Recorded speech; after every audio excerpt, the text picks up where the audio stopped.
but let's do it anyway. And we are live, ladies and gentlemen. Welcome, welcome. This is I, the Nomad. And today I am here with my co-host, right? The Batman. Say hello to the folks, Batman. Oh, Batman, I hate that guy. I know you do. I know you do.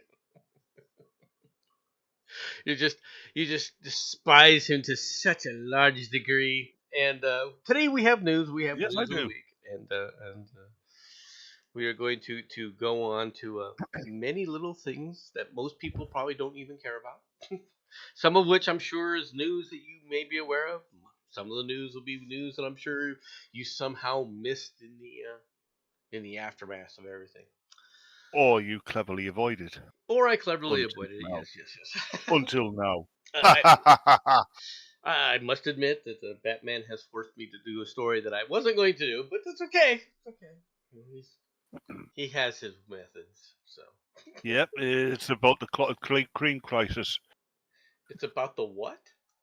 Clotted cream crisis. Clotted cream crisis. I don't think that's exactly what I was looking for, but let's get to the first story. DOJ seeks order banning Trump from sharing evidence after "I'm coming after you" social post. The Justice Department has asked the federal judge overseeing Donald Trump's election fraud case to issue a protective order after the former president appeared to threaten revenge on those who go after him. Special counsel. Which basically, to me, proves that his election fraud case has a lot more evidence than they would like. Right. Special counsel Jack Smith argued in Friday night's filing that Trump, 77, needs strict orders that prevent him from publicly sharing key details about the 4-count indictment, which was brought down on Tuesday. The DOJ request was made hours after Trump wrote, "If you're gonna go after me, I'm coming after you," in Truth Social post. Right. If the defendant were to begin issuing public posts using details, for example, of grand jury transcripts, all right, obtained in discovery here, it could be harmful. It could have a harmful, chilling effect on witnesses or adversely affect the fair administration of justice in this case. Smith I've said in a got a thing filing. there because those transcripts, if they come out in Trump's favor, witnesses coming up in Trump's favor, you know that the Clintons are going to be sending somebody around to talk to those witnesses, especially Hillary. The problem here is that we all know what this is about. This is about trying to prevent Trump from leaking to the press. At the same time, they're leaking all this stuff to the press in the background. They've been leaking like a sieve. This asshole, all right, Jack Smith, has been illegally leaking data to the press time after time. Okay. Hold on a minute. Hello, mad woman. Oh. Hi, Maddie. And how are you today? Hey, I'm packing, getting back on the road, but that's a whole other saga. Are you looking forward to? Yes, indeed, she's packing. I am looking forward to getting back in the truck because I'm gonna have some peace and quiet, and then you'll not have to go shopping with your mum. Mm. Yeah, but from what Maddie's saying about shopping with her mother, it's really embarrassing because she insists on putting Maddie in the kiddie seat on the trolleys. Oh, very funny. Ha ha ha ha. Welcome. I'll just let you know that I said this to Batman earlier. I'm a bit under the weather today, so if I have to nope out to go into the restroom very quickly, please fill in for me while I come back. Yeah, but it won't be news. All right. You spend all this shit going after Trump. They need to go after Hillary, and they need to go after fucking Biden too. Well, that's the issue. And Obama. Go ahead, Batman. I said and Obama. Yeah, well, yeah. Not okay. I have no evidence that Obama's ever done anything illegal. Right. That's not that his administration hasn't, however. Okay. Or his husband. They need to throw frickin' Susan Rice in jail. She needs to go in jail for a long time. okay, because Mhm. of Yep. the shenanigans that she was doing. Okay, there is a lot of criminality that goes around up in there.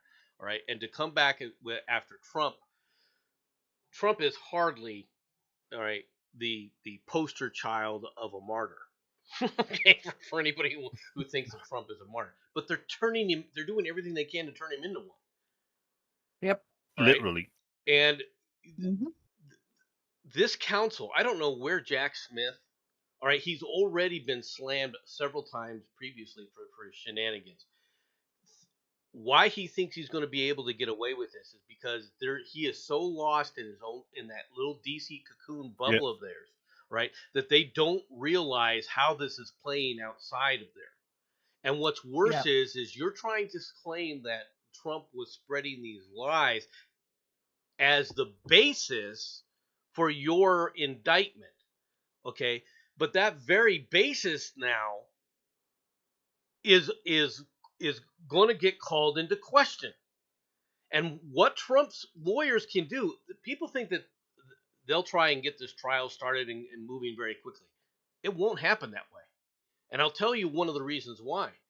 Because his lawyers are going to grab all sorts of people and force testimony from them. Bill Barr is just screwing himself over because Bill Barr is going to have to come into court and he's going to be called as a defense witness, as a hostile defense witness. And he's going to be forced to explain, okay, you said that there was no evidence. What evidence was presented to you that they said you should have looked into that you said no about? They're going to ask him that in court. They're going to ask him, okay, what was the reason that the Atrium County court systems, all right, that those machines miscounted these things? Because that did happen. Okay. And when did you know this, and where did you do the investigation on that? He's going to have to explain why, when these things were brought to them, they didn't take action. Now, he's got a good reason, don't get me wrong. But see, he hasn't been stating that. He's been stating other things, saying, "Oh no, there's no, I saw no evidence." But you didn't search for any either, did you? Nope.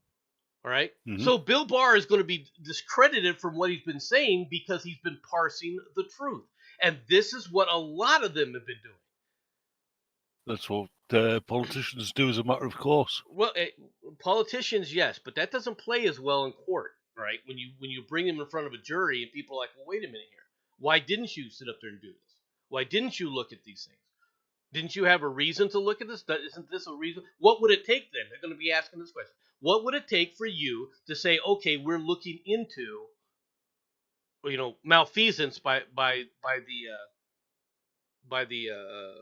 the recorders, right? The election recorders. And see, they got a problem with that because they have a history under the Clinton administration, all right, of going through everybody's elections. So when did that change, Bill? Why didn't you do it in this case? It was justification for these other cases. Do people remember what happened with the two Bush elections? How the Justice Department went through a bunch of things through there? So he's going to have some explaining to do, and it's not just him. All right, there's going to be a lot of people who are going to be forced on the defensive with this. So they're going to go through this whole thing saying, okay, here's discovery for the defense attorneys, and they're going to say, okay, we want this, we want this, we want this, we want to interview this guy, we want to interview this guy. It's going to be months and months and months before that goes to trial. Now, when will it go to trial? I'll be honest with you, I don't know. All right. But enough about that. Off to the next story, which Maddie, you can get the stories ahead of time. At least if you can see Discord. All right.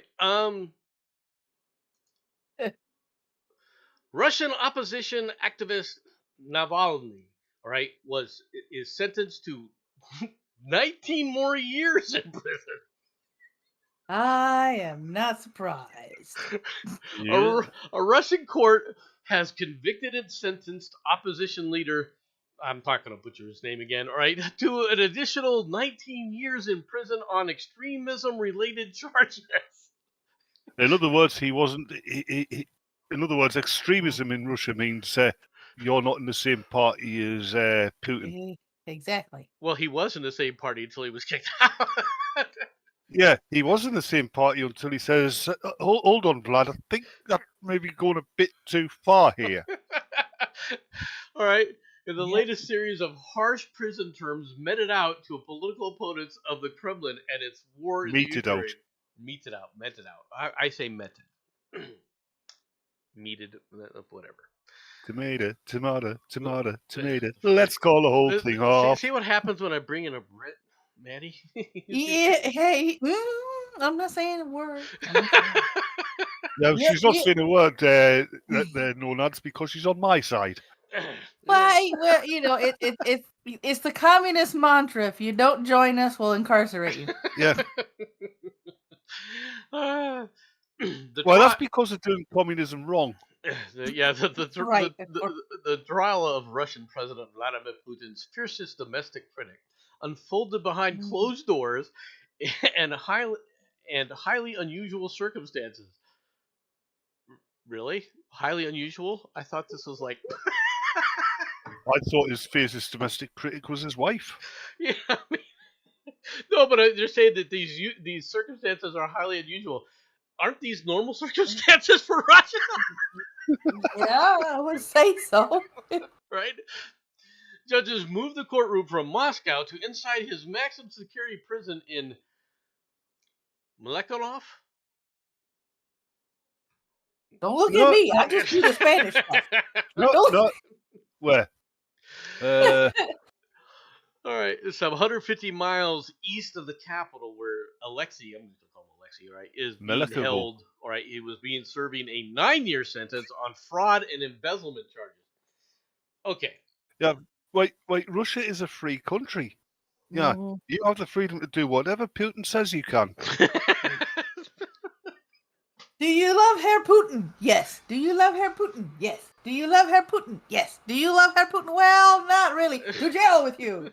No. Actually, do you love Herr Putin? Yes. You German spy, get to the gulag. Do you love Herr Putin? Who? Gulag! Gulag for you all! Now, if you call him Herr Putin, you're obviously German. Same thing. All right, first of all, Alexei is a typical Russian politician. All right, if you're going to try and, this is one of the problems that we have dealing with all this, and that is, if you want to look at who's in charge in these Middle Eastern, or these former Eastern Bloc countries, all of them are dirty. Okay, Alexei is not clean like the wind-driven snow, but he's not a frickin' warmonger like Putin is. Okay, that we know of. Well, that we know of. That's a good point. And the way Putin is looking at this, you got to the way from a dictatorial standpoint, and when I say from a dictator's perspective, he's in a war right now that, quite frankly, isn't going the way they want to. All right. Nope. But it's not.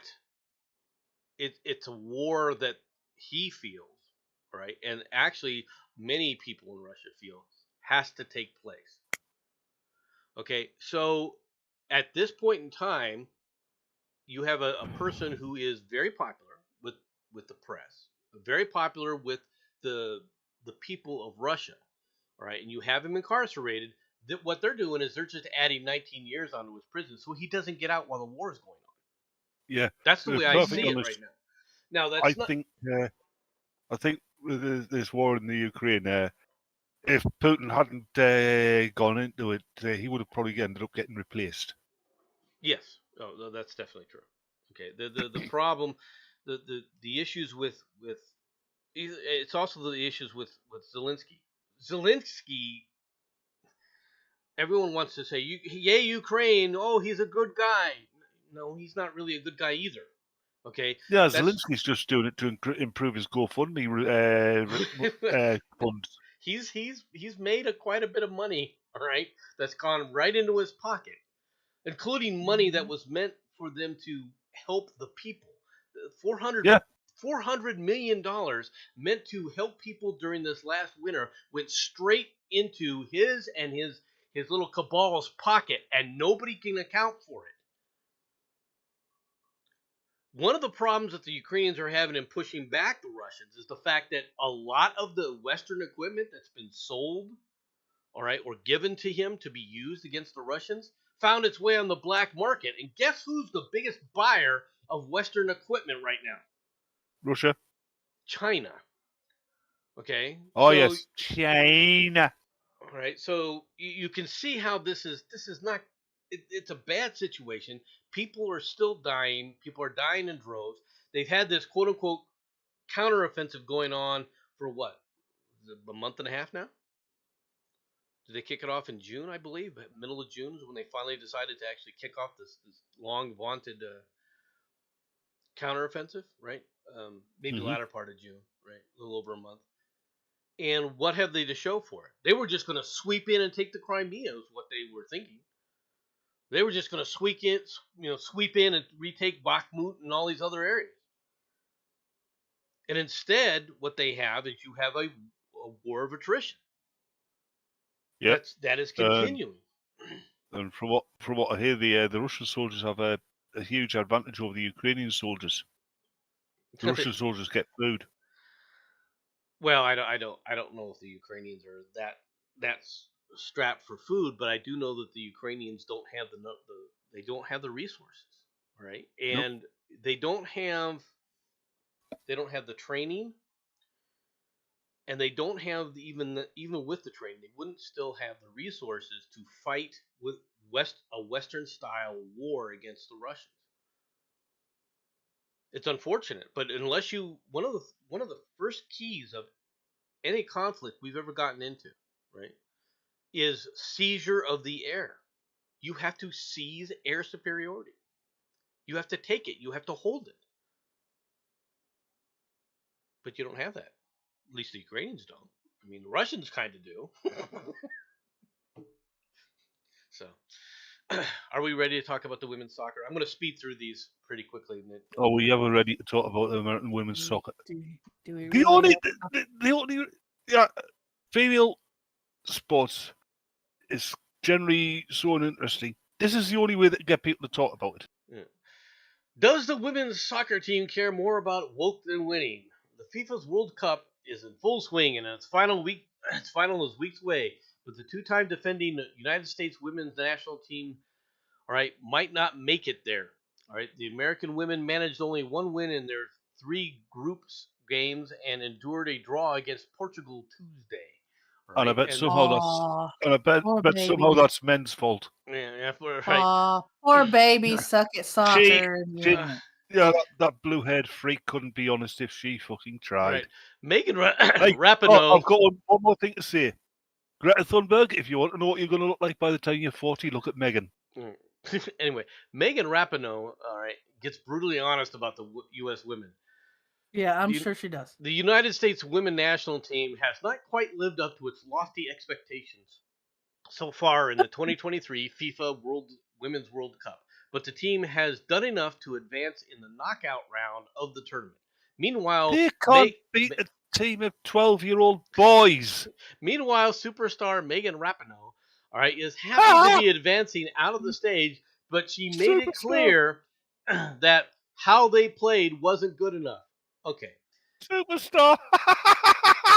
All right. The problem I have with that statement is, then you shouldn't have been dancing. When you tied Portugal, you shouldn't have been dancing. That shouldn't have been a celebration time. No. Nomad, are you admitting that you actually watched this crap? I've seen parts of it. Let's put it that way.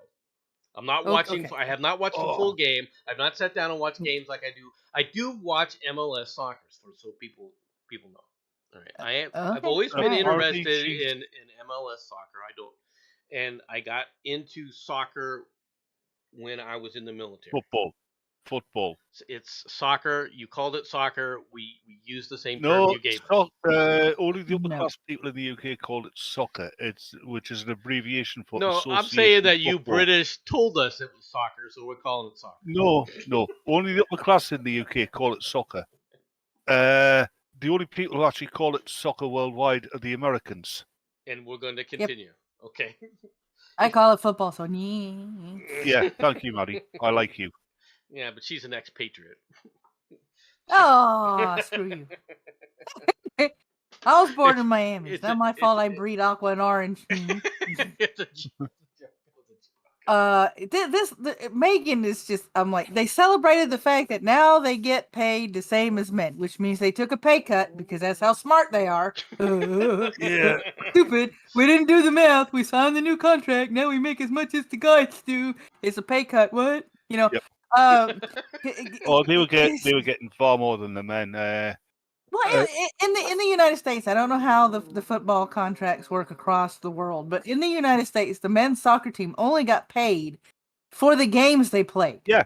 So if they don't show up for their football game, they don't get paid for that football game. So that's how it works. And sorry, Matt, it's football.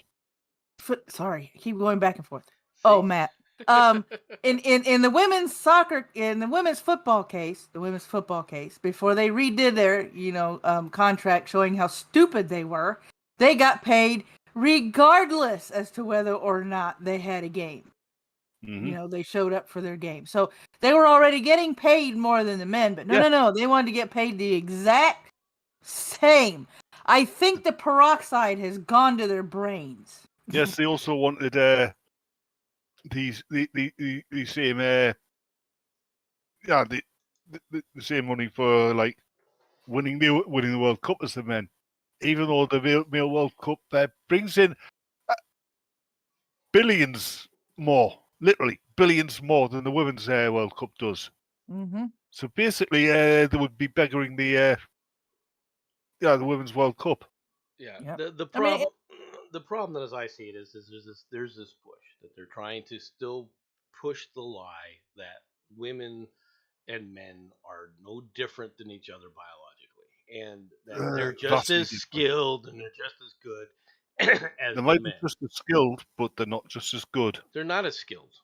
Okay, when a freaking 15-year-old boys teams can beat the top women's teams, and it's not just the U.S. women's team. It's not just the 15. World.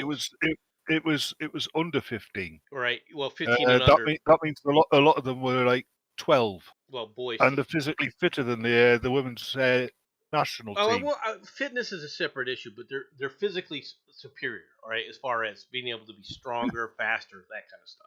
But if your skills were at the levels that you guys are talking about, all right, and I'm not saying that there aren't skilled women, all right, on the team, but if their skills are as superior as they said, then boys team, a prepubescent boys team shouldn't be able to beat them. Period. I think I know one of the reasons why the boys were beating them. It's because their centre forward, it was this cute little cherubic little boy, and all the women say, "Oh, look at him, he's so sweet. They've just scored 5 goals. Oh, but look at him!" Right. I mean, I was watching some highlights from some of the matches that the fifth. I think it's the Netherlands team. Uh-huh. The women's, no, it wasn't the Netherlands. I'm trying to remember which was. Whoever it was ranked 5th in the world for the women's team, and they were playing a lower, a younger group, 15 and younger boys team, right? And the boys were literally knocking them off the ball. There's 2 reasons for this. It's because women in general aren't interested in sport until a later age than boys, right? It's the same with driving. And B, like you says, men and women, males and females, are physically different. So they've got these boys have 2 advantages over these women. Yeah, it's unfortunate, but the lie they keep trying to push that there's no biological difference is the problem. If they would just stop that, I think a lot of people would go on with it. I do think that the U.S. women's team, they're getting ready now. Here I'll defend them a little bit. All these people thinking I'm just bash.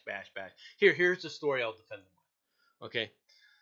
U.S. star Alex Morgan responds to controversial social media post at Women's World Cup. You know what they did? They said under the lights in Melby. And because it's Melbourne got frickin' threw a conniption fit. Okay? Look, if you want to bitch about our team, there's a lot of things to bitch about our team. But because we use the term Melby, deal with it. Oh my God.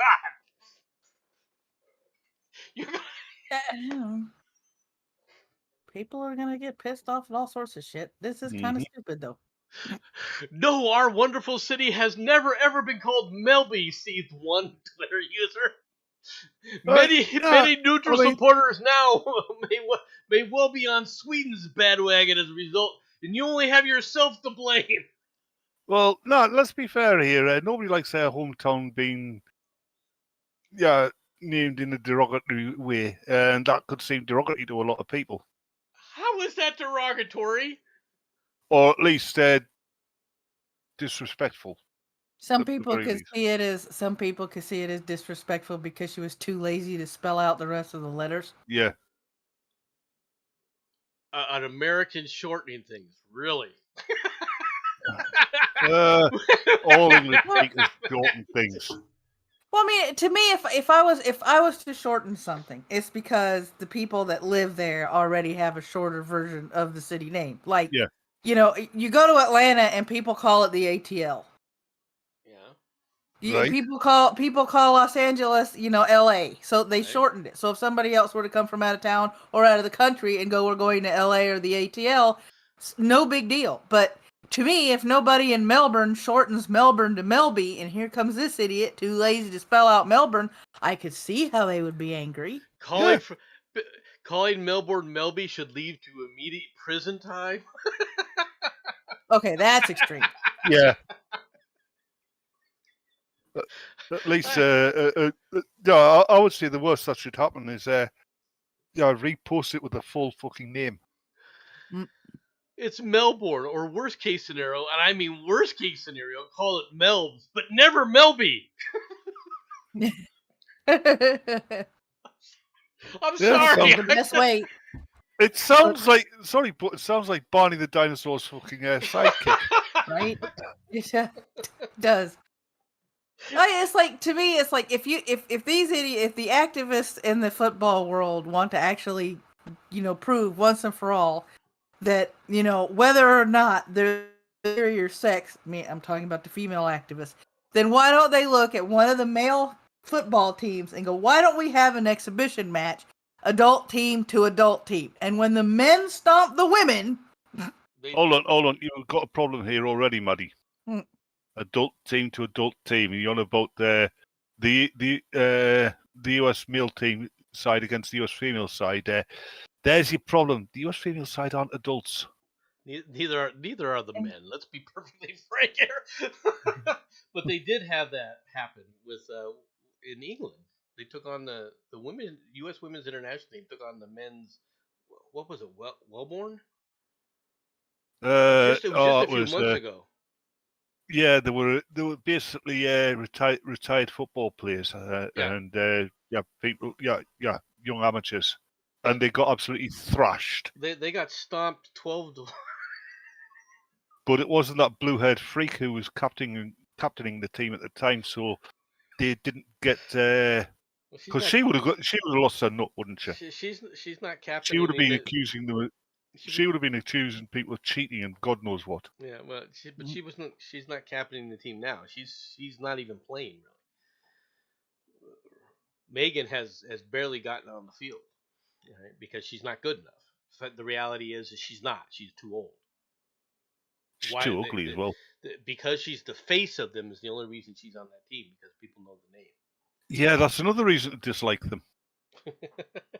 I mean, have you seen that face? Yeah. This is the Spanish women's team. Do you know what she looks like? Yes, actually. She looks like God. No, she looks like what Gordon Ramsay would look like on a hunger strike.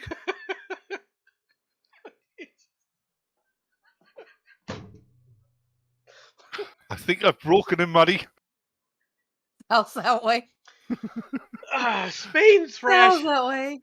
Spain trashes Switzerland at the Women's World Cup despite bizarre own goal, while Japan beats Norway. And why am I bringing this up? All right, the only reason I'm bringing this up is because Japan. I've actually been watching the Japanese women's team for a couple of years now.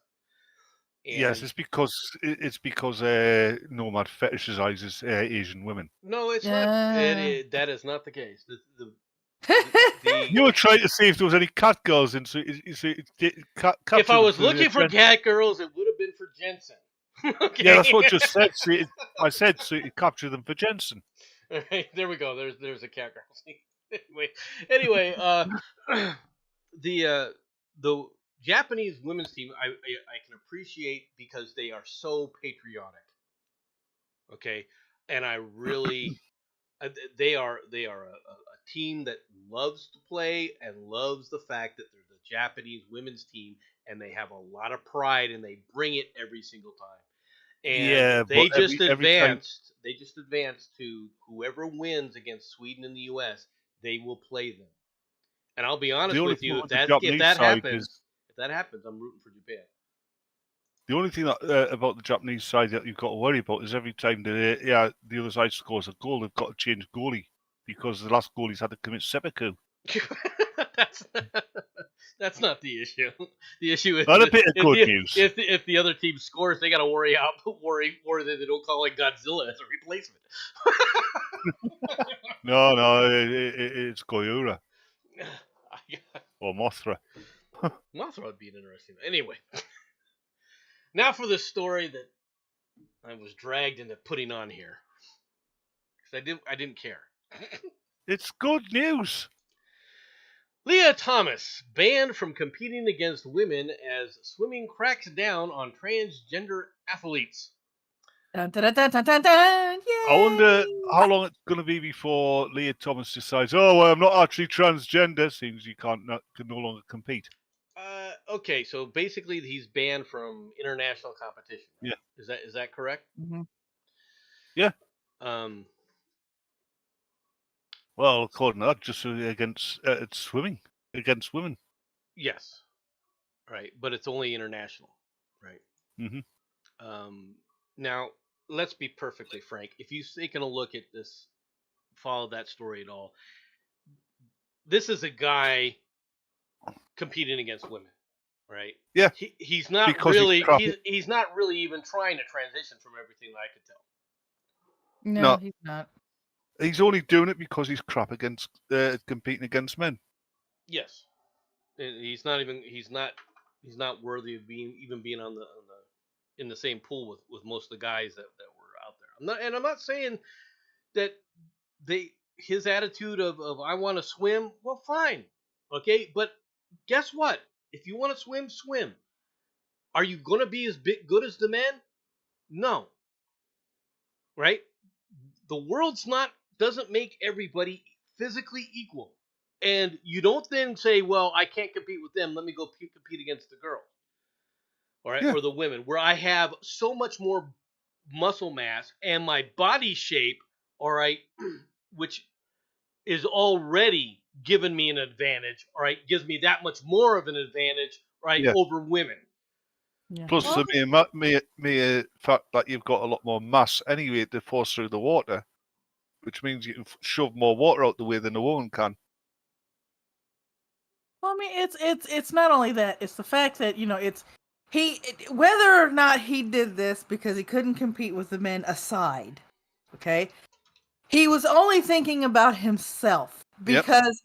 There's no way you can tell me he held into consideration the actual biological females in that locker room and how uncomfortable they would be when he walked in there and stripped to put on his bathing suit. There's no way you can tell me he was taking them into consideration when he did that. When he could have gone to another bathroom, when he could have gone to another locker room and changed. No. He walked right in with women that were changing so everybody could see his swinging fucking meat.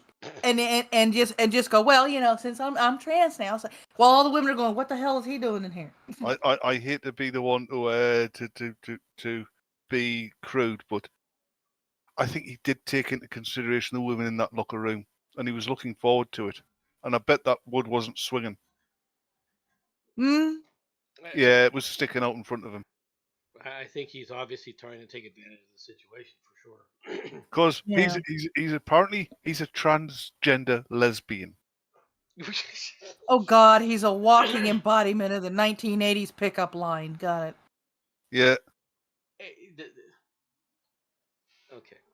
Yeah, it's obvious that when you run into those kind of stereotypes, this is why things are the way they are right now in the country, and why this stuff is getting everybody riled up. Country, it's the entire Western world, mate. Yeah, no, I agree. It's this kind of nonsense because it doesn't square. There comes a point where people have to start to recognize the West allows a lot more individual freedom, but that doesn't mean that you throw away social responsibility or the social dynamics, because we're not just individuals. We're as humans, we have a collective aspect that we have to adhere to. That's how human beings are. We have a duality there. And you can't just completely sacrifice the social dynamics because of your own individual wants and needs. Apparently these days you can. Then the result is going to be a collapse in society. That's going to be the result, because it has to be the result if it continues down that far. Mm-hmm. Okay, let's get on to a wholly different story here. U.S. Army becomes the second military branch to lose confirmed leader over Senate bloc. Washington from Reuters. The U.S. Army no longer has a Senate-confirmed leader as a Republican senator continues to block military nominations, a move military leaders on Friday said threatens readiness and undermines the retention of officers. As retiring Chief of Staff of the Army, General James McConville relinquishes command, this will be the first time in history the U.S. military will have two branches without a confirmed leader, the Pentagon said. In our dangerous world of security, the United States demands orderly and prompt transitions of our confirmed military leaders, said the U.S. Defense Secretary Lloyd Austin. All right. During a change of command hearing, great teams need great leaders. Okay. Why? So you're getting a British admiral, right? No, the person who's replacing him is his deputy. Go ahead. So who? Okay, I can't remember because I heard about this because Mom is 73 and still watches television. Who was the senator again that's blocking all of these until he says something needs to happen first? I can't remember. It's I swear to God, I'm not doing this on purpose to make you butcher his name. It's the guy from Alabama. Okay. Tuberville. I don't know. I'm trying to remember. I used to be able to speak his name. He was one of the killers. He came to fame as the head coach for Auburn, I believe. All right, Auburn football. Did he come with a banjo on his knee? He might as well have. Right. All right. He is a good old boy kind of mentality. It's the way he's always on. Tommy Tuberville. Anyway, he is stopping all nominations, all right, until they come to his hearing and explain this whole frickin' diversity DIE crap that they were pushing in the military. Lloyd Austin's been told this. Oh, okay. You don't want diversity in the military. That's why they wear uniforms. So everybody's the fucking same. Well, Lloyd boy decided he was going to do all this other crap and include the fact that they were going to try and recruit transgenders. Oh, like that fucking... Not only that, bad man, but in boot camp now, because I also saw this in the news, if you don't pass certain criteria, then instead of kicking you out of boot camp, they put you in a tutorial class. How to do a push-up? With calisthenics, and then they tutor you on things that you should have already learned in school and excelled at, and all this bullshit to get you ready for other shit. We're on about an army where Private Pyle would have, from Full Metal Jacket, would have actually been talked to quietly. Mm-hmm. Pretty much. Okay, the military has tried a number of these. Whenever we get a Democrat in charge of the presidency, there's this huge social experimentation push that happens, right, throughout the military. Right, it happened. It happened under Clinton. It happened under Obama. It happened under under Biden. All right, they keep trying to push this nonsense. All right, and use the military as a platform for social experimentation, and it never ends well. It never ends well. All right. One of the problems you got Lloyd here sitting there saying, "Well, I don't see a problem with this." When you've already had for the last 2 years, there's not a PT standard being achievable. All right, by the majority of the soldiers in the United States Army right now, because they can't even come up with a standard that to try and utilize anymore, because they threw it all away because too many quote unquote women were failing the PT standards.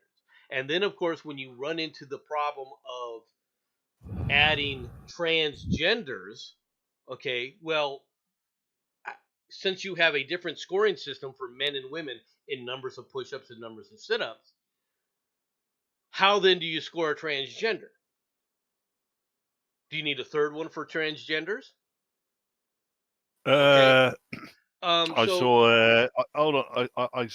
I saw a Babylon B video. Chinese Army training program about how to defeat American soldiers. Now, you just call them names, like you misgender them. Yeah, it makes them cry.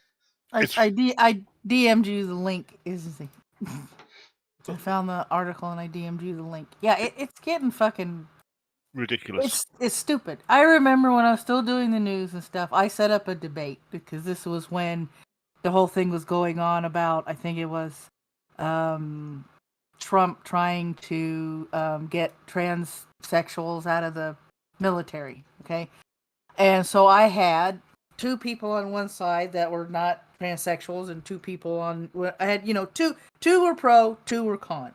And the 2 that were con were both transsexuals going, no, we don't need to be in the military because we have medicines and prescriptions that we have to take that if we run out in the field, we could suffer some really bad health problems. We really don't need to be in the military, basically, is what they were saying, So this is absolutely freaking ridiculous. All right, let's read this here. With its recruiting pool shrinking, all right, the U.S. Army tries something new: pre-boot camp tutoring. Yeah, that's called Army Cadets. No, they're not cadets because they're not going to become officers. Army Cadets is a thing which school kids do. Yeah, the future Army preparatory course hopes to give potential recruits who are just short of meeting U.S. Army physical and academic standards the small boost they need.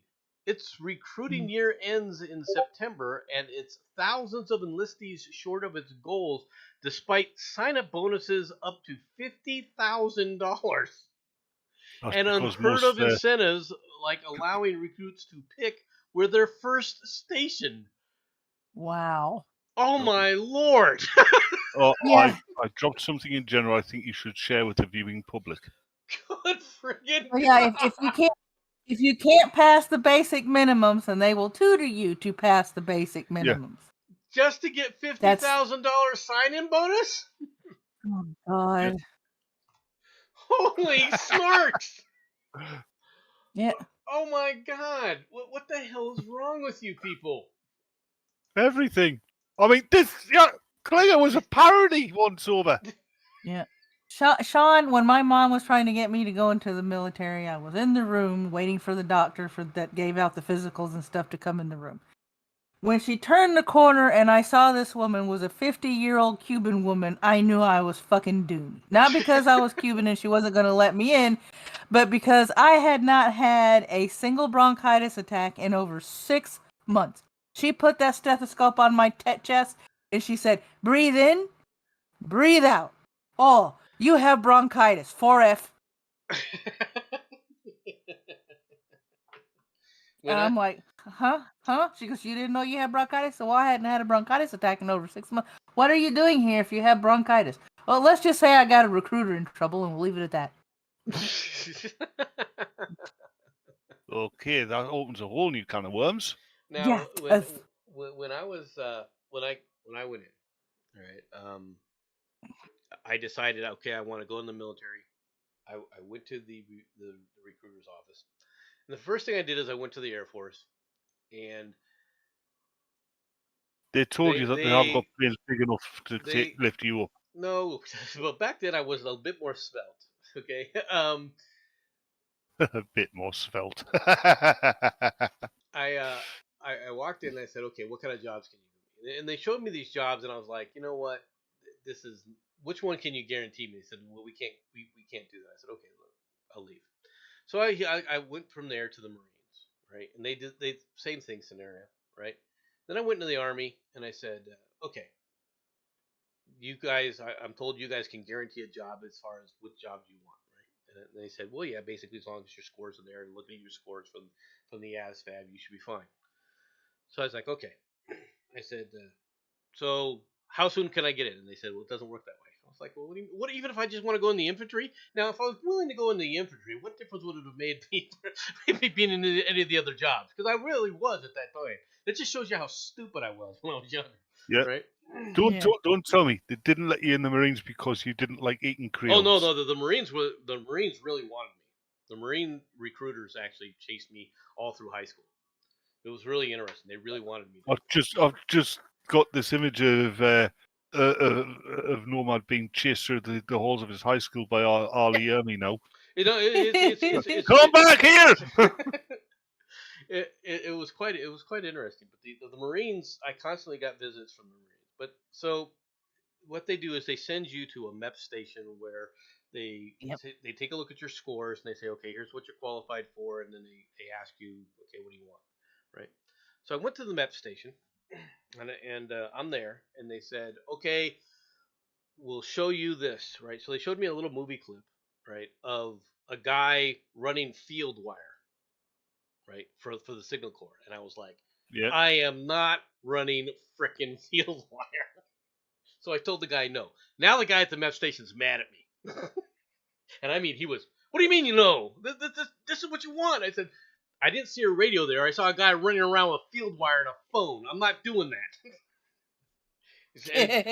and he goes, like said, the beginner job. And so he's like, oh, God. He gives me these dirty looks, and he sits me back down. He says, let's see what else I can find. And he goes, huh. Tappa, tappa, tappa, tappa, tappa. Huh. And he asked me some questions, and I answered, and tappa, tappa, tappa, tappa, tappa. Okay. Tappa, tappa, tappa. And he asked me another question. He said, tappa, tappa, tappa. And I said, why? And he said, shut up. Tappa, tappa, tappa. I said, what are you doing? He said, I'm locking you into this. I said, why? What is this? He said, shut up.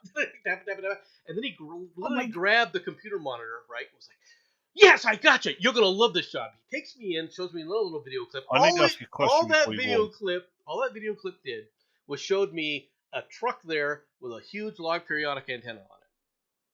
I've got to ask you a question now. Mm-hmm. Why was this recruiter keep saying tappa, tappa, tappa? No, that was him tapping on the computer. This is back in the days when the computers, when all the keyboards were very louder. Even louder. They were all loud. So anyway, I said, all it was, like I said, it was just this truck with a big log periodic antenna on it, right? Electronic warfare, single intercept, blah, blah, blah, blah, blah, blah, blah. I was like, okay, it's got a radio because it's got an antenna. So I was like, okay, so this sounds good. He said, great, come with me. We'll go into security. I'm like, what did I do wrong? And he goes, no, you need a security clearance. I was like, a security clearance? When did you join? I was like, security clearance? You give security clearances to 18-year-olds? He's like, well, yeah. Oh, God.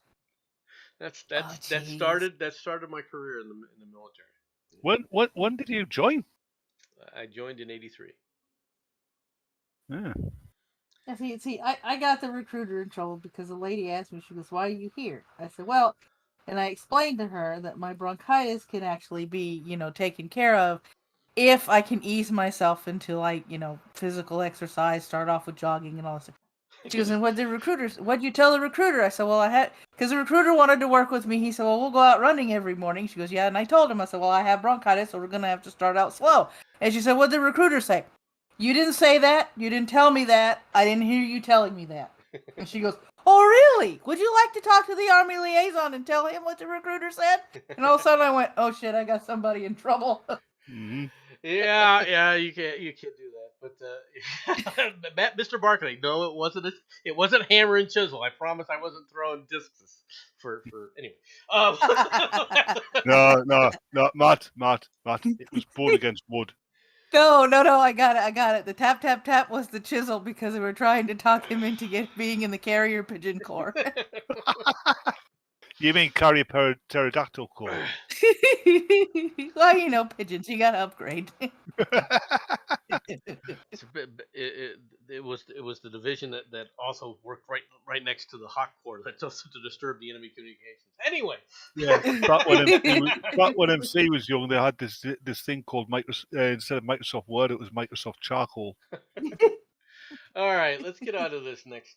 This next story is Okay. about a gentleman who was killed, unfortunately, by the police. You're not going to see him actually get killed, but we're going to play the video. You won't be able to hear this. This is an unfortunate tragedy. All right. They have now. Notice how they stop. They give the trooper's name and they stop a black man. All right. Then they give the guy's name. Ricky Cobb III was pulled over. All right, for driving with the taillights out. All right. Right. Now I'm going to stop this right here. First of all, this happened in Minnesota, I think. Yes. Yep. Now, yeah, because Maddie, can you confirm something for me? Okay. It wasn't until about 15 or so years ago that if you got pulled over on a traffic stop, you got pulled over just by one guy, right? Yeah. Why is it now they have to have 6 people there? I don't know. All I know is what happened. I know what happened here. What happened here is they were running the plates. They got a hit for a felony arrest warrant. Yep. Okay. For this guy. And then when they were trying to get him to get out of the car, he was not compliant to the point where he drove away, knocking 2 cops over. Yep. Which is why they fired on the vehicle. They were trying to get him to stop. So he's not innocent in this in any way, shape, form, or fashion. Because No, I've seen this video without all the captions and stuff. Okay. They tried to remove him. At first, because the actual video, because I've heard the audio, they're telling him, we need you to shut off the car, because he hadn't shut off the car, he hadn't put it in park. You can hear the police officer say, I need you to put it in park, and I need you to give me the keys. I need you to give me the keys to the car. You need to give me the keys to the car. Give me the keys to the car. And then it cuts back to the dash cam where you see him drive off and knock the 2 police. Yeah. And knock the 2 policemen over where they started, and that's when they started shooting at the car. Yeah, this is becoming a problem for people thinking, and this is something that when Ogre was constantly visiting with us, right, that I would get in arguments with him about. You worry about this, what rights you have, okay, and if you want to try and demand your rights, the place to do that is in court. Yep. Not in front of the policeman, in front of when he's trying to either detain you, arrest you, or give you an order to do something. The best thing to do when confronted by the police is comply with them and don't show temper. No, but I mean, it's the rhetoric in this country about cops versus black people in particular has gotten so bad. Where even if because you're seeing the evidence in the video right now, okay, then they shoot over to the mother going, he never did nothing. My boy was good. He didn't do anything bad. Bitch, he ran over 2 police officers. And he had a felony warrant. Don't tell me he was innocent. And he also had a weapon in the car. Yes, when they did a search, and this is why he didn't want to get out of the car. Because he was no matter what else they were going to arrest him for, once they found that gun, he was going to be given a gun charge. Mm-hmm. Okay, and for illegal possession of a firearm. I'm not saying he tried to pull the gun on the cops or anything, but you can't just run away from the cops because you feel like it. One thing that amazes me is a time when it's getting harder and harder to evade capture by the forces of the law. There are more and more people try it. Mhm. I think that seems to be the case. But Well, also with the current climate, they think that no matter, especially some black people, not all black people, some black people think they can get away with absolutely anything simply because they're black. Yep. Whoopi Goldberg. Well, yeah. Since you want to talk about that, we'll talk about that. Thousands overwhelm New York's Union Square for a streamers Wow. giveaway, tossing chairs and pounding on cars. God. A crowd of Yes, thousands. We've devolved into animals. No, it's not that. It's parents no longer raise responsible adults. They raise spoiled children. Yeah, unfortunately, this is true. A crowd of thousands that packed Manhattan's Union Square for a popular live streamer's hyped giveaway got out of hand Friday afternoon, with some clamoring on vehicles, hurling chairs, throwing punches, leaving police struggling to rein in the chaos. Aerial TV news footage shows a surging, tightly packed crowd running through the streets, scaling structures in the park, and snarling traffic. Shouting teenagers swung objects at car windows, threw paint cans, and set off fire extinguishers. Some people climbing onto moving cars, falling off as it sped away. Others pounded on or climbed atop city buses. By 5:30 p.m., police officers in growing numbers had regained control of much of the area, but small skirmishes were still breaking out, with young people knocking over barricades, throwing bottles, and even flower pots at officers. Police were seen wrestling people to the ground and chasing them down the street. Now, all this was because a guy was giving away gift cards, free gift cards. All right, and he's a streamer. I don't know how to say the guy's name because it's Kaya Senat. Don't look at me. Kai Cenat. Kai Cenat. I don't know. Yeah, I'm not, Fred Blenkinsop. and I'm not blaming the streamer. Don't misunderstand me. I'm not necessarily blaming the streamer on anything that happened here, right? He said he was going to give away free stuff. He should have said, to be honest, if you're going to try and do this safely, you should have set up security all through this thing ahead of time. All right. Yeah, he did it really irresponsibly. No wonder the police are planning to charge him and shit. Well, they've released him, decided to drop all charges, right? As a result, right? I think I would have dropped all charges, but I would have fined him. Just enough so he knows he did something stupid. Well, I think he knows he did something stupid because they literally had to, in order to keep him safe, they literally had to carry him over the top of a fence and put him over a fence and hide him in a police car because people started rioting around him. Yeah, well, I mean, it's not only the streamers. You've got people now that think they're so damn entitled that if they go to like concerts and stuff, they'll throw shit at the people on stage. Yeah, that's always happened. I mean, I mean at their faces. I'm not saying at the stage. I'm talking about at their faces, at their heads, at their body in general. There have been performers that have had to leave the stage because they got beamed in the head with something and it split their forehead open. Mm. Unlike Cardi B, who got a drink thrown at her and she went all ghetto and threw her microphone at the son of a bitch. Well, which the only thing I have to say is Cardi B. Are we surprised? Is that after she said she told the audience to throw water over her because she was hot? She was singing a song about a quote unquote dry nether region. Ah. So somebody throwing water on her. It's global warming. They probably thought she was about to burst into flames. Look, but if a performer is performing, look, I mean, we've always had incidents where people would rush on stage or things like that. There's always been things like that happening. All right. In fact, that's what we have with this right here. Okay. I talk about global warming. Yeah, It's 55 Fahrenheit here. yeah. Protesters who stopped Andy Murray's match say they were brutally dragged out and bloodied and bruised. Climate Defense, a previously unknown protest group, disrupted City Open match by throwing giant balls onto the court. A climate protest group claimed its activists were bloodied and bruised up after briefly interrupting Andy Murray's last 16 clash with Taylor Fritz at the City Open in Washington, D.C.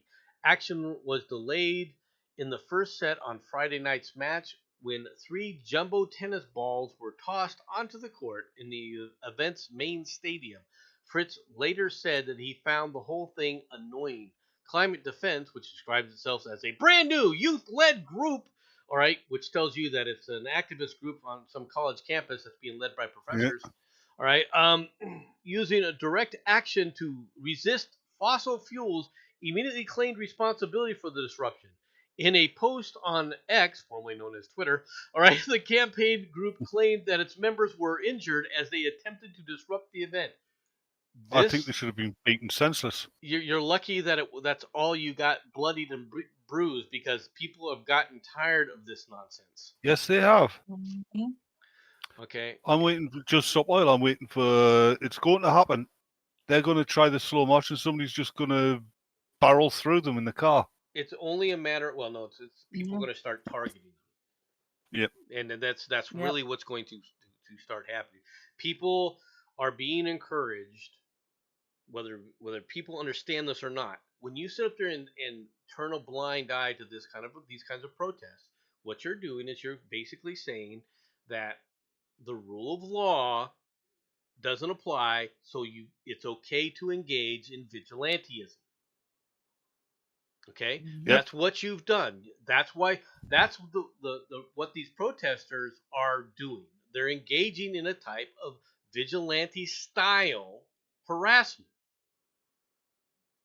and they for the longest time, people have just shrugged at this, and people like me have been warning. The result of this is going to be something that you guys do not want to see. It's not vigilantism. It's political bully pressure. Well, that's what vigilantism always devolves into. No, vigilantism is where you go out and you kill a mugger. Well, but still, you're doing it for the moral high ground. That's what these people are doing it for. Is they claim that they have the moral high ground to do this. Okay, and so since my morality, my morality trumps everything else. Yeah, the conflicting argument is if you had the moral high ground, you wouldn't do it. Yeah, but they don't think that way. Well, get rid of that way and you'd be correct.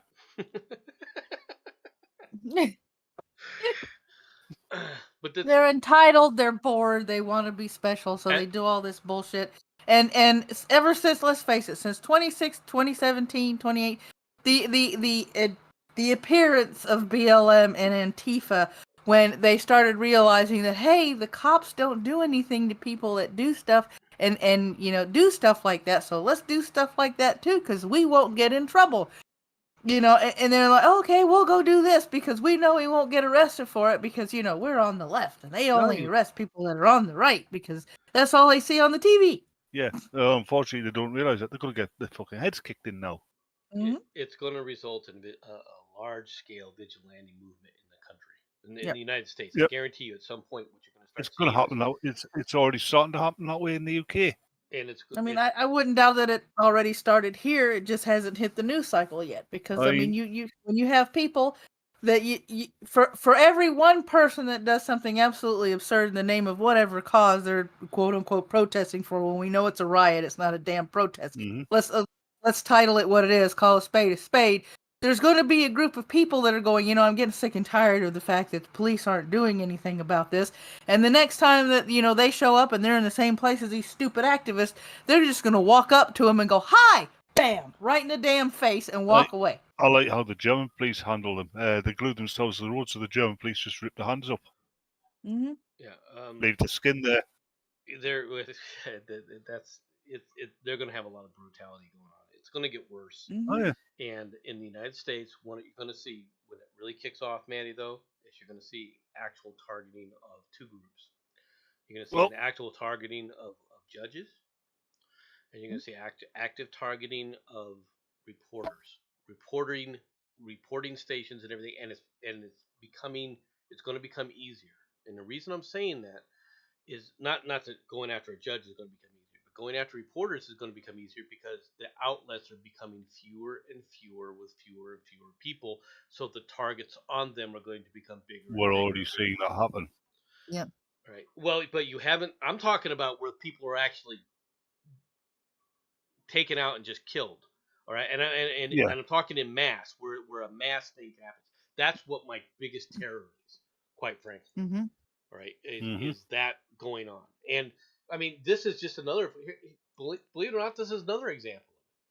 Man accused of beating a Cincinnati police officer wanted to kill a white officer. Prosecutor said.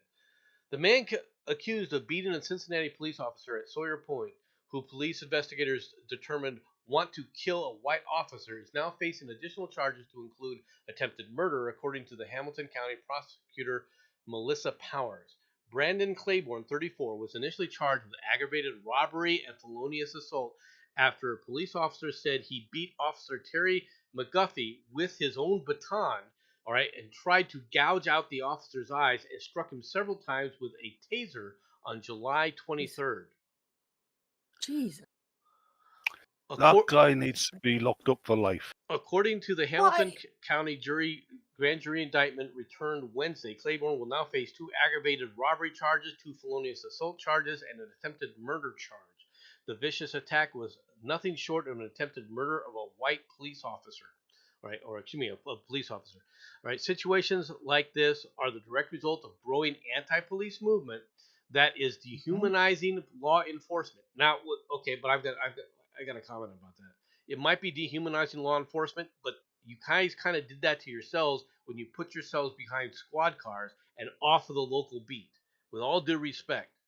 In a news Mhm. release, Powers said the investigation determined that Claiborne wanted to kill a white police officer. It's a miracle Terry McGuffey survived, and our thoughts are with him and his family. Enough is enough. We will do everything within the law to put this guy behind bars for as long as we can. Tuesday night, Now, go ahead. my question is this: since he literally specified that he wanted to kill a white police officer, will the feds step in and also charge him with a hate crime because No, he's literally admitting to it? no, he's black. Well, that's the problem. He basically said he wanted to unalive a white police officer. Say it properly. Kill. Right. I'm It's sick of. Sorry, I'm sick of this sissified language. The Unalive. only reason we're Kill. using the sissified language on YouTube is so the stream won't get taken down. Yeah, fair enough. well, the but this is where it's all going. This whole thing is coming from the same mentality of We're being weakened physically and mentally and even emotionally morally. Mm-hmm. All right, your morals. and morally. The problem is morally. What you've said is my morals. Since your morals disagree with my morals, and since there's not really a moral standard pushed by many people I've had discussions with on this channel, right? Or at least on YouTube anyway, where people say, well, your morality doesn't match with my morality, so therefore, there is no morality, there's no such thing as morality, blah, blah, blah. Yes, there is. Okay, now you're seeing the result of saying, I well, mean, it should be okay to sit up there and ignore any kind of moral standards. And this is where we've got, it's the standard part that I think is the problem. Yeah, the thing is, there are such things as morals. People's moralities differ, but in the past, we've always managed to find common ground. Not anymore. You have to establish certain rules first, and one of those rules is that you cannot tolerate, for lack of a better term, the violence. As soon as everyone started tolerating the violence, all right, then there's nothing to stop now. Yeah, the thing is, we're only tolerating the violence from one side. Well, the government is only tolerating the violence from one side. Society itself is not. That's the difference. And so society is fracturing. That's what you're seeing going on. Mm-hmm. And speaking of violence, cops, women What? nabbed after CPAP battery. A Florida What? man Well, who already has sleep challenges was battered early yesterday by his ex-wife, who ripped a CPAP machine off his face while he was snoozing, according to the cops, who report that the victim was left bloody after the 3:45 a.m. incident. Why was the ex in the same building as you? that's what I want to know. Okay, investigators say that Jennifer Calandra, 42, and the victim lived together in the St. Petersburg home owned by the 42-year-old man. Calandra and her Lord, ex-spouse divorced in 2000. You've been living with your ex since 2009? wow. Yeah, she would have been out of my house faster than you can say you're out of my house. I mean, what? Now there are some, because I have run into this a couple of times in my life where they're divorced but they're living in the same house because they can get along with each other, just not when they're married. Now that doesn't make any goddamn sense to me, but According to the man, he was asleep in his bed early Monday, CPAP in place, when Calandra came into the room, ripped off the breathing device, all right, leaving him a bloody cut on his lower lip. Then began arguing with him. at 3:45 in the morning. You wake me up at 3:45 in the morning to argue, you're gonna get hit with the closest thing I can reach, and then I'm going back to bed. I'm trying to read where the alcohol was involved, because it has to be somewhere. Has to be. It's a 'Cause I'm woman, of telling course you, it doesn't. You wake me up at 3:45 in the morning. I swear to God, my brain is gonna go snooze. Grab the closest thing next to me and whack you over the head with it so I can go back to sleep. I said, hit the snooze button. Go back to bed. Yep. Calandra was arrested for domestic battery, a misdemeanor, and booked into a county jail, which she was released yesterday afternoon on her own recognizance. The judge ordered Calandra to have no contact with her former husband. Okay, where's she living? All right. While the arrest affidavit does not indicate why Calandra was living with her ex, all right. The arrangement appears recent. All right. Last year the victim was Residential arrangement, yeah. okay. So basically, what this sounded like was that they were trying to get back together, and I guess that didn't work. Well, yeah, no, that didn't work. All right, it's time for a new strategy. Kick the bitch out and let somebody else. Where am I gonna live? I don't give a shit. You woke me up at 3:45 in the morning to have some stupid fucking argument instead of waiting until we woke up and after coffee yet. And being pissed off because I'm snoring with my CPAP machine. I mean, that's. I think they actually stop you snoring. Yeah, well, they're supposed to. I know. They're supposed. I don't know how they work, but go ahead.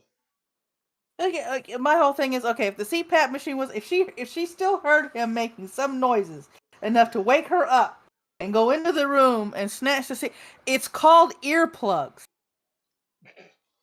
I mean, I use them. They're called earplugs.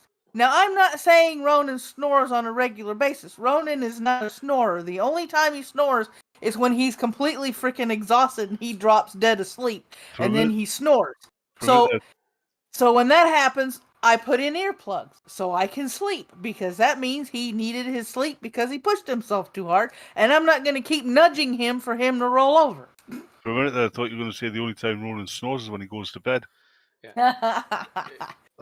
You want to talk about snoring? My mother and father snored, and they got ever since they got married.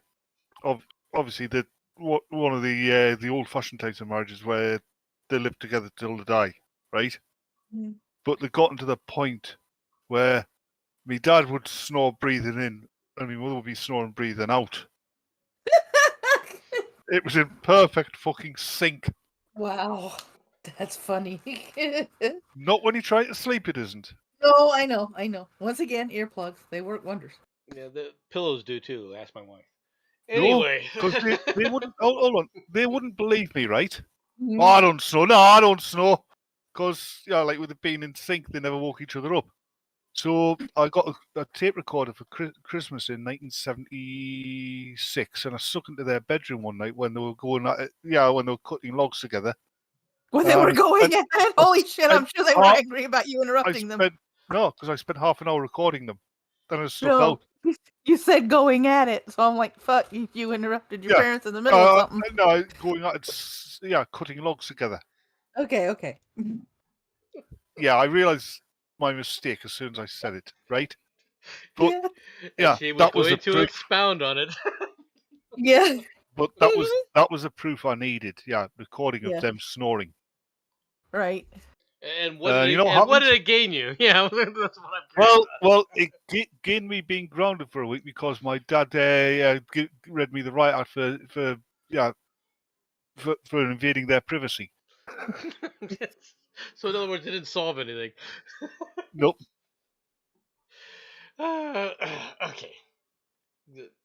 Maddie, are you into this kind of stuff? Can you believe it? Now women are getting Barbie Botox in their shoulders to emulate the slender, elongated neck of the iconic doll. I just have one thing. Have one thing to say. Just growling. I'm pulling a lurch over here.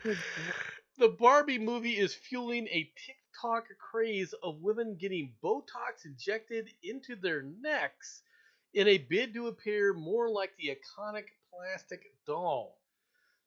Women in their droves have flooded to the social media platform with videos showing dramatic images of their trapezius muscles, which runs along the back of the neck and shoulders before and after getting the anti-aging jab. Advocates say Barbie Botox trends not only made their neck appear longer and slender, but that it also relieves tension and improves posture. You're injecting yourself with poison. Out of all the years that people started saying that the Barbie doll projected an unrealistic beauty standard, and now we have these idiots trying to look like goddamn Barbie. This is nothing new. I mean, I know it's nothing new, but it's still freaking ridiculous. You've no reason to do this crap, but no. We have we have. I think she's Russian. The real life Barbie doll. Yeah, I know. Who's married to the real life Ken doll? Yeah, they're stupid. Yeah, but he hasn't had his nether regions adjusted to be a real life Ken doll. However, experts warn the trend can damage muscles and may not trigger the same neck slimming effects for everyone. The procedure, which lasts less than an hour and costs £800, involves Botox going into the trapezius muscles and make it relax and shrink. You are okay. Yeah, if muscles. You get into this kind of a thing. First of all, a person who does this is an idiot. It's gonna if they're doing it for some purpose, they're not doing it for a one-off. They're gonna keep trying to do this, and if you keep poisoning yourself, you're going to kill yourself or at least severely damage these. There's a reason your muscles are built the way they are. Is what I'm trying to say. Yep. Yeah, for those of us that would like a translation of pound sterling into the U.S. dollar, 800 pounds is $1,019.84 a jab. Yep. What I was trying to say was, those trapezius muscles, they're there to support the neck and the head, right? Yep. Mm-hmm. You shrink them, you're going to start getting tension headaches and eventually migraines because your neck muscles aren't strong enough. Oh God! It's just let them do it. This story. Oh Jesus! Of this next one. Mm-hmm. Okay. Yeah, that's right. I am actually curious because you have a lot more relatives in this area that probably have a lot more direct involvement. The whole part about this is, okay, what was actually said and what the press says is being said, obviously, are two different things. Obviously. They didn't flat out say that black people benefited from from slavery. They said that during slavery, the black people gained certain skills and skill sets in order to allow them to survive that would give them advantages later. Yep. Not that slavery was good. They gave they learned / developed skills to fight off the oppression they were being placed under. I mean, Yeah. But anyway, the educators involved in the controversial Florida's African Americans history standards reject claims of whitewashing slavery. Yeah. So the white people were enslaved now, not black people. Got it? Because that's what whitewashing. Yeah, they're remaking Roots, only they're getting an all-white cast. I don't see how I can bounce this to the damn story. Yeah, Daniel Day-Lewis is going to be Kunta Kinte. Yeah, God damn it! I was gonna. All right, now, all right. First of all, Roots. Were you? I mean, I don't know how old you were when Roots came out, Penny. Right? Roots had a very powerful. I don't know. It was the 75, 76, wasn't it? I was 2. Okay. It was 75. I was 2. I was born in 73. Yeah, it was quite a people forget Fiction. this, but it was quite a defining series in the United States in the way that the whole country reacted to it. Until it really was. Until Alex Haley got taken to court and successfully sued because he basically lifted the entire story from a work of fiction called The African. Right? No, I know that, but I'm not. We're not. I'm not. I don't want to get into that right now. Right? The thing is it had a powerful effect on moving civil rights forward in this country in a way that it hadn't been, all right, moved forward with all the rioting and everything done by the damn hippies in the late 60s and early 70s. Okay? It was really an important watershed moment. Most people, I don't think that you can understand this from the way that the country was talking about it at the time. Because I very well remember this as a teenager, right? Of how important this was and how it dominated the news and everything around it, right? On things, and it also kicked off an interesting. It kicked off the miniseries genre in television as well. So it had an effect on entertainment in a different manner, but The similar one was North and South. Right. So it was quite a dramatic thing because they didn't. If you tried to show Roots the way they showed it in the 76 today, it would be banned off television. Yeah. Because they did not sugarcoat things. They showed people being whipped, having their toes chopped off. All right. But it also showed the intestinal fortitude to overcome this oppression at any and every opportunity. It also showed the bigotry of the freed slaves. To some degree. No, you had that Chicken George's son when he's after they've been freed, and he's got his family, and his daughter's courting this black kid, right? This other black kid, and he refuses to allow her to go out with him because he's too white. Yeah, he looks like a house slave.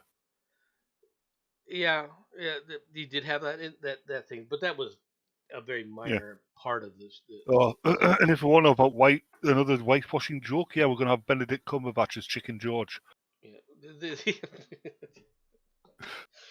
Yeah. But it was quite a watershed moment. Now, the problem that I have with this story is exactly what Manny was saying. The media is allowing these people to say things about what was said that are not factual. And that's one of the reasons why DeSantis said, "Oh, you want to make this an issue? Come debate this with me." And of course, Kamala Harris, who was running around flapping her gums, then said, "No, I'm not going to talk about slavery with you." And once she did that, guess what?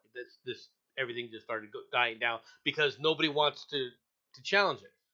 They don't want to discuss the actual issue. And the biggest problem is that the very data that they were specifying was data that was being specified.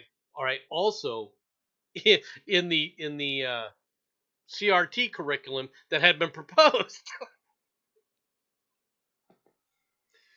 So people need to Uh, take a actually, jaundiced eye to some of this stuff. Go ahead. actually, Lou, some normal people did own slaves. Normal. Most of the slaves were owned in a corporate manner, yes, but there were lots of normal people did own slaves. Less than a third of the quote unquote white population, less than a third. Yeah, the rich people. Because they had to be rich. All right, having a slave was expensive. There was quite a lot of slaves in the north as well. They were all house slaves. Now, like butlers and stuff like that. Well, they weren't technically slaves, but there was there was a They transition like that. they couldn't leave their employment. They were legally owned by their employers. So yeah, they were slaves. No, they were not legally owned and couldn't leave their employment. They could always leave their employment. The problem was if you left employment Not and from what nobody I've heard. no that I'm not saying that. And then when you talk about the North, what year are you talking? Obviously, I'm talking pre Civil War. Well, as the North, when the colonies were first founded, there was nothing that said slavery was illegal. Okay, and so there were over a very short period of time. All right, different states started putting in anti-slavery laws. All right, outlawing slavery. Now, not all of the states that remained in the Union, all right, were The thing is anti-slavery. about the laws. For example, About the laws for Delaware. slavery. For example, Delaware was still a slave state. Kentucky, which technically didn't join the rebellion, all right, was a slave state. Missouri technically was a slave state, all right, but it didn't join the rebellion. So now you can say that they were fought over border states, and that's true, okay, but the fact is that they didn't prosecute articles of segregation or separation rather. So therefore, they weren't considered part of the Confederacy. They did not join the Confederacy. So, but initially in the United States, slaves were quite frankly ubiquitous. That's at the very one of the slavery laws. Laws about slavery and keeping slaves and such forth. There's no mention of race. Until you didn't have to be black to be a slave. Well, that's not exactly true in the United States, because that was true until the Bacon's Rebellion. It's one of the aspects that happens because of Bacon's Rebellion in Virginia. I think that also changed because of when the British stopped the transatlantic slave trade, because you weren't getting any more slaves in from Africa. Well, the importation of slavery was banned. You needed to justify slavery. You needed a moral reason. I think we're getting a little off topic here. We're getting a lot off topic. We are way off topic. But let me ask a question to you, Maddie. Since let's bring this back to this. Since you have a lot of family still down in Florida, how is this playing in Florida? This was my curiosity, because I really don't know, because I don't really keep in touch with them. After my grandmother died, we all went our separate ways, and nobody really calls anybody. Oh, okay. But yeah, so I really couldn't tell you. I was curious about that, because to me it seems like people are trying to make an issue, but it doesn't seem to be really having much of an effect, at least from what I can tell. But I'm not in Florida. I don't know how it's being viewed in Florida. I was just curious. Something closer to me, however, is this. Columbia woman dies while crossing a remote stretch of desert west of Tucson in record heat. Right? The U.S. Customs and Border Protection officials in Arizona said they responded to an emergency call at 5:19. A little bit of dyslexia going on July 11th, in a remote area of the desert near milepost 147 on Arizona State Route 86, about 27 miles west of Tucson. Members of the U.S. Border Patrol's specialized search and rescue teams located a woman who was conscious but lethargic and vomiting, according to the CB. Yeah, that's a part end of dehydration, isn't it? Customs Border Patrol, right? And they began treating her for heat stroke and transported her on a stretcher through rough terrain to a patrol vehicle before loading her into an air ambulance waiting near the community of 3 Points. The chopper transported her at 7:13 p.m. to Banner University Medical Center in Tucson. She was admitted at 3:15 a.m., but doctors pronounced her dead at 6:24 a.m. from cardiac arrest. The Colombian woman's name has not been released. Deaths and rescues along the Sonoran Desert spike during the summer months. July, in particular, has been even hotter than normal, with record-breaking temperatures along many parts of Arizona. That's not exactly accurate.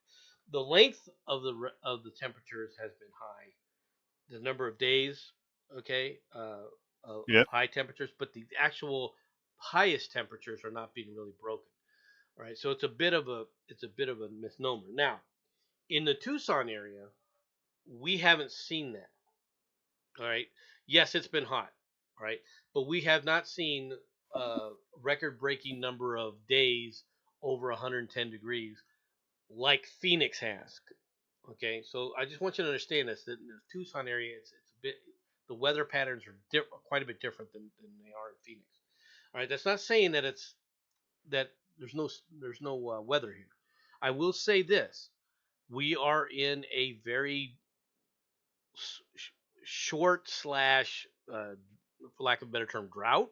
All right, our monsoon season has not been as active, all right, as it has been. It's over here. Normally. It's over here. Seriously. Well, I'm sorry that you're getting our weather. It's done nothing but rain over here. For those who don't know what I mean by monsoon season here in Arizona, it's not the monsoons that you get like in the tropical coast. Our monsoons start around 3:00, 3 in the afternoon. The clouds start rolling in, and then it'll thunderstorm. At some point, it will thunderstorm very, very heavily for about 25 to 30 minutes, right? And then it goes away, all right? And then you wait till the next day, and it rolls in again, and you'll get a good stretch of at least 2 to 3 weeks of this, right? Yeah. This year, it happened, but really only for a week. Now, one of the storms that we did have come in was a bit more severe than normal, all right? And I will say that because it took power all over the place out from the city for hours, all right? To include, you know how you got those hanging street lights, right? The ones that are just sitting there. Several of them were blown off. Oh, that's nice. Okay, so the crews and everything were busy trying to repair all those. I mean, it was the amount of damage. I was shocked by the amount of damage that actually came in that day. Yeah. Not as much as the people walking under them. Well, luckily, I had to go pick up my son later on that night from work. He works late nights sometimes, and there were first of all there were areas that you could tell where the lights were out still for hours. Like I said, hours later, there was trees down in the middle, laying in the middle of the street. Right, fairly good sized mesquite trees and some palm trees that had come down. It was quite a mess. It took a long time it took about a week to get all the stuff cleared out. It really was interesting, but that is, like I said, that's what we normally get though. Well, except for the strength. The strength was a bit abnormal, but it's not so abnormal that you would say, oh my God, it's the end of the world. Yeah. The 50s, 60s, 70s, and the early 80s, all the evidence pointed to a global a trend of global cooling, right? Mm-hmm. Now all the evidence is pointing towards a trend of global warming. And you look through the records going back since records began. That's what normally fucking happens. Now, with all that being said, we'll go back to the story. There are always people between Tucson and Yuma. The territory is fairly flat. That's why they're trying to go through this area. Okay, but it is heavy desert there, and unfortunately, the coyotes, they're not good people. No, You know, they're what they do. At, half the time, from what I've heard, is they'll take the money off people, lead them into the desert, then bugger off.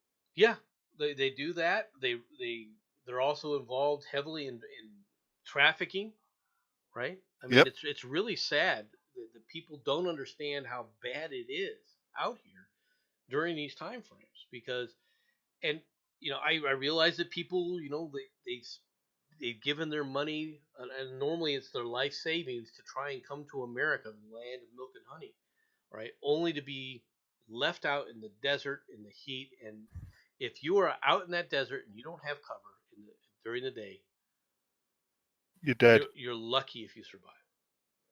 Yeah, because you're saying she was barely. Yeah, she was barely conscious and she was vomiting. That's the last stages of severe dehydration, isn't it? It's a form of heat stroke because your brain has gotten too hot. And the fact is, Yeah. as your brain cools down, hopefully you have to cool it down fairly slowly. And from the time frame that it gave, I thought that this woman would recover, but that doesn't mean that the damage wasn't done to the rest of her system. And then, unfortunately, she died. It's sad. Yep. And Colombia, the weather in Colombia gets hot in the summer. I'm not saying that it doesn't, but it's tropical. Humid. Right? You go. It's not this the heat that we have out here, which basically you can go through a gallon of water and your throat is still being parched within an hour of being out in that stuff. Right? And I'm not exaggerating because your body sweats that stuff, but as soon as it sweats, it evaporates immediately, and you don't even get a good cooling effect out of it half the time. So, anyway, on to the next story, shall we? Let's go on to the next story. Yeah, my thoughts on this particular story would make me sound like an absolute biatch. So I'm keeping my mouth shut. And mine. Why? It's okay. Previous story. First of all, you everybody everywhere is talking about quote unquote. You know it's hot in the summertime. Period. Yeah. I don't care where you are. If it's summer where you are, it's hot where you are. Okay. You should know how to navigate through the heat, and the last thing you should be doing is trying to immigrate illegally. Period. We've got checkpoints. Go to the fucking checkpoint. Yep. You know, if we have millions of immigrants here that have done it legally, okay? If they can do it, so the fuck can you. Don't risk your life and spend tens of thousands of fucking dollars on somebody who's just going to drop you off in the middle of nowhere and go, good luck, and leave you there.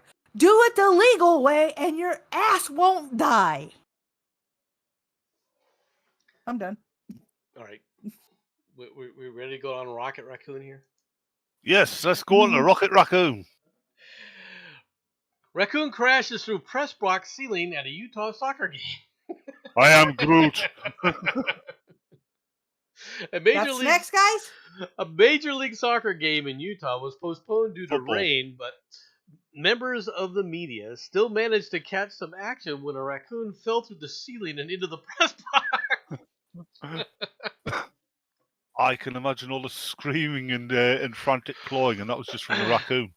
The League's Cup round of 13 game between Real Salt Lake and Club Leon was postponed due to Thursday night's rain, and the same rain likely caused a raccoon to seek shelter and ended up falling through the ceiling of America First Field press box. Let's play a little picture of the UCCU is offering short-term. No, we're not going to sit up there and play a frickin' commercial. That's not the intent of this, right? So anyway, I was going to sit up there and play this stupid thing. I apologize for everybody because I did not want to the Well, Play the sound and everything, the video to play. I wanted to see the raccoons come to the ceiling. That's what I wanted to see. well, we've only got one person to blame, and that's Cora. Okay, I don't catch Start this. throwing peanuts into the press box.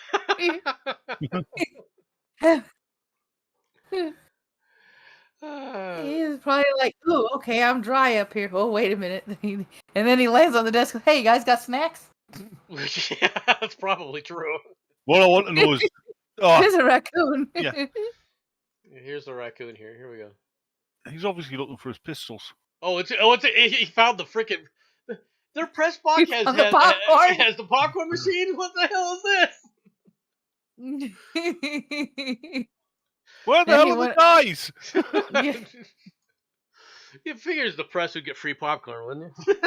Well, that's kind of what you're doing. I mean, you are watching the sporting event. Nimble Horse, I think they've tried already.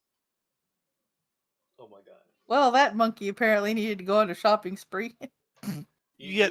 This is not unusual in an area where you've got a lot of monkeys that are used to humans. Yes, that's true. All right. By the way, I mean, seriously. Nimble Horse, you are now a moderator. Please use your power wisely. Everyone becomes a moderator, with the exception of a single individual. Me. No, you're a moderator. Yeah, but you said use your power wisely with the exception of a single individual. Oh my god. We've given up on Batman. Don't worry about Batman. Batman's a lost cause. Okay, off to the next story. This is true. Vacationer's purse snatched by monkey in Indonesia. A tourist who attempted to snap a selfie with a monkey in Indonesia shared a video of the moment the small but sneaky primate stole her purse. Jovada Kopaj said she was visiting the Ubud monkey forest in Bali when she attempted to take a selfie with a seemingly friendly monkey. Wild monkeys aren't friendly. Okay, I don't know. No, they can be, but they're also incredibly inquisitive. My experience with wild monkeys, all right, coming from the military, is that wild monkeys suck. Okay. Nomad. We're on about actual animals here, not French soldiers. I'm not.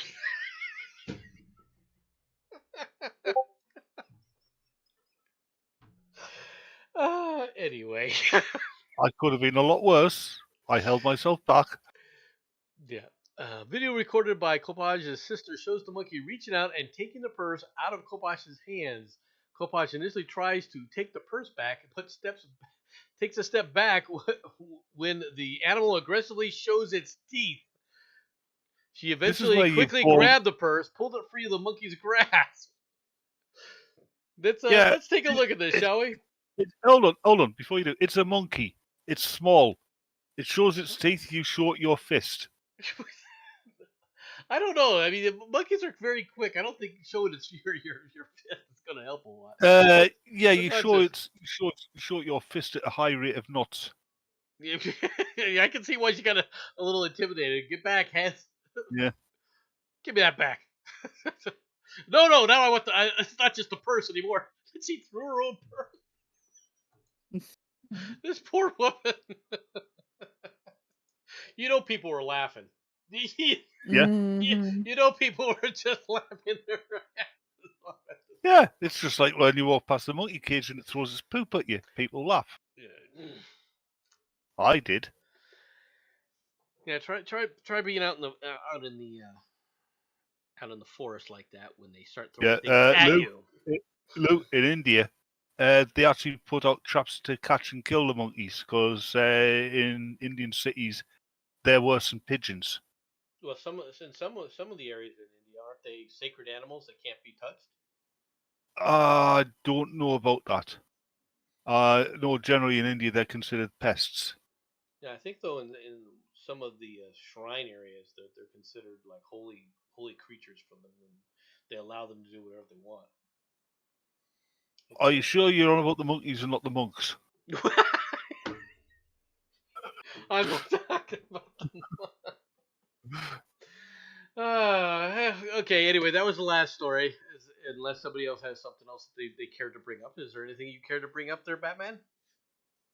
No. Is there anything you care to bring up, Maddie? Nope. Okay, then I'll let this go. Thanks for coming, everybody. Hope that you all had a good time listening to us.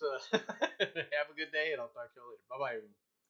Oh, it's not having a good day. Just get lost. We're finished. Go